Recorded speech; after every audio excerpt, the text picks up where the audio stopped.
I'm Karen Lee, and I've been a member of the temple for a long time, probably coming up on 30 years.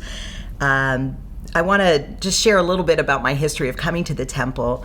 Try as I might to meet a nice Jewish man to marry. I went to Tulane University and ended up meeting my husband, Kenneth Lee. We'd had discussions about how important it was to me to raise my kids Jewish, and although he was raised Christian, he didn't have a strong affinity for his faith, so he said that was fine. We got married, and when I was pregnant with my son Daniel, I went to a nearby Reform congregation during the High Holy Days with my mother who was visiting, and we heard a sermon that was very anti-interfaith marriages. In fact, it said that interfaith marriages would be the end of Judaism.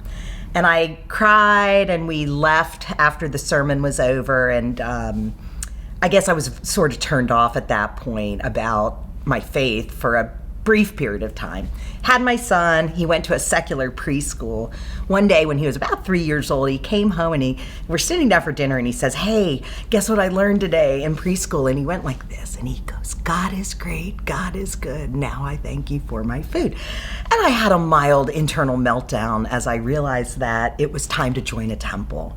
Now, I'd had the opportunity to meet Rabbi Harvey Winokur several years before when my husband and I were getting married, and I knew that he was at the time, this is in the early 90s, the only rabbi in Atlanta that would perform interfaith marriages.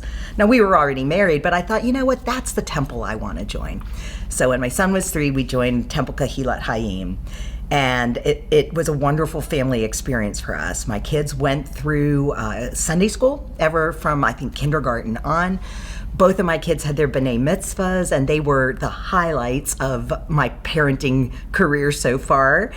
When it came time for confirmation, I actually gave my kids their choice. I said, if you want to continue on, you can, but it's optional. Both my children chose to become confirmants and just loved the atmosphere of the temple. So looking back, I always felt like Temple Kehillat Chaim helped me raise good Jewish kids. It's almost like they partnered with me to help me instill the values of Judaism and the traditions in my family. And even though my husband attempted to help, he really didn't share in the faith, so how could he? So when I think about the endowment fund and legacy giving, I want to make sure that this temple is around for all the other families that will be coming through the same challenges I did in trying to raise good Jewish children and interfaith marriages. So through enhanced current giving, as well as some provisions in my will to leave money at my death, I am hoping to ensure the future of Temple Kehillat Chaim. And I hope you'll consider doing it as well.